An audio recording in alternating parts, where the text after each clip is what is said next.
हाँ हेलो, देखिए ये सवाल क्या है। कह रहा है कि एक मैन है जो कि एक लॉन रोलर को खींचता है कितने दूरी तक, 20 मीटर तक, और फोर्स कितना लगाता है, 20 kg वेट ये फोर्स लगाता है।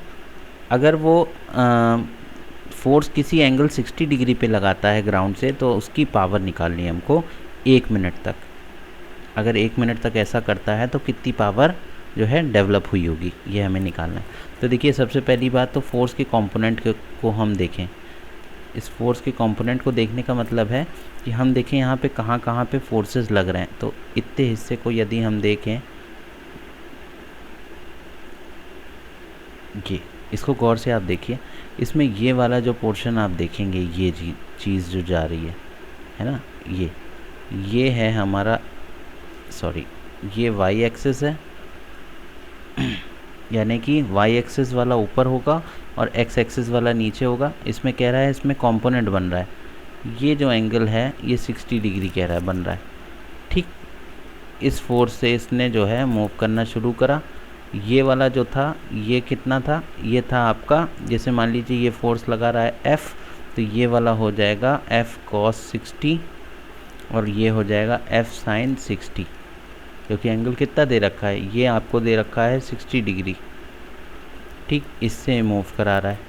अब आपके दोनों कंपोनेंट के वेक्टर्स निकल के आ गए, तो अब हमें बड़ी इजीली इसको निकाल सकते हैं हम। कैसे कि जो कुछ भी ये मूव करेगा, चूँकि ये लॉन को मूव करा रहा है, यहाँ से यहाँ ले जाएगा, ये हॉरिजॉन्टल डिस्प्लेसमेंट होगा। हॉरिजॉन्टल डिस्प्लेसमेंट के लिए कौन सा फोर्स लगेगा, F cos 60। देखिए इसका मुंह हॉरिजॉन्टली है ना, F cos 60 का इधर है, F sin 60 का ऊपर है, और इस एंगल पे फोर्स जो लग रहा है वो F है।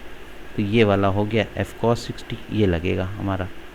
ठीक है, तो अब हम इसके लिए क्या फार्मूला लगाते हैं, हम लोग देखते हैं। पहले वर्क डन इक्वल्स टू क्या होता है, पावर अपॉन टाइम, है ना। Work done equals to, sorry, power equals to work done upon time, ये वाला फार्मूला हम लगाएं। पावर इक्वल्स टू, थोड़ा सा ये भी हैंग कर रहा है, power equals to work done upon time taken. होता क्या है पावर का मतलब होता है कि कोई भी चीज़ कम से कम समय में कितना max to max work done कर सकती है। जितना ज़्यादा कम समय में ज़्यादा वर्क करेगी तो उसका मतलब उसके अंदर पावर ज़्यादा है। तो power is the ratio of work done upon time taken. ठीक, और पावर की यूनिट्स किस में होती है, वॉट्स में होती है ये चीज़। ठीक, अच्छा, और W का फॉर्मूला क्या होता है, W इक्वल्स टू, जब वर्क डन हमने पिछले क्वेश्चंस में किया था कि W बराबर F इंटू एस कॉस 60 या कॉस थीटा, ये भी एक फॉर्मूला हम लोग ने पिछले चैप्टर में पढ़ा था, पिछले वीडियो में देखा था हम लोग ने, W equals to F into S cos theta. इस वाले फॉर्मूले से हम W की वैल्यू निकालेंगे।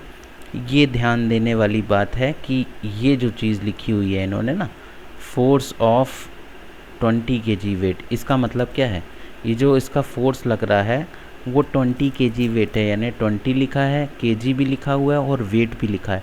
तो आप इसका मतलब लिखेंगे 20 इंटू 9.8। जब भी इस तरह से लिखा हो ना 20 kg वेट, तो इसका मतलब है W इक्वल्स टू mg होता है,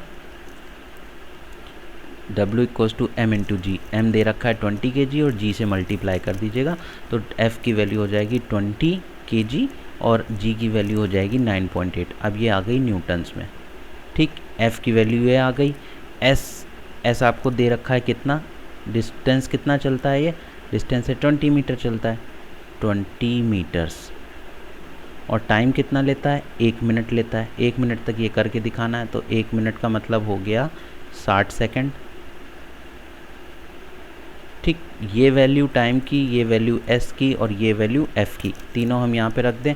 और cos 60 की वैल्यू कितनी होती है, theta equals to 60 degree, that means cos 60 equals to 1/2।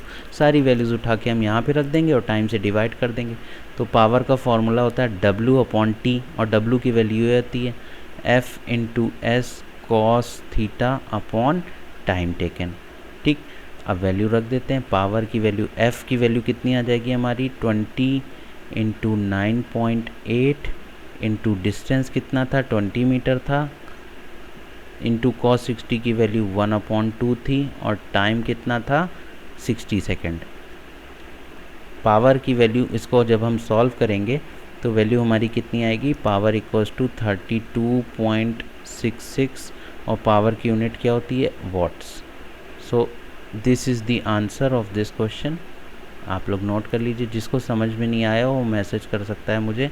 ये हमारा क्या हो गया, आंसर हो गया। इसी आंसर को हम लोग इतनी देर से निकालना चाहते थे।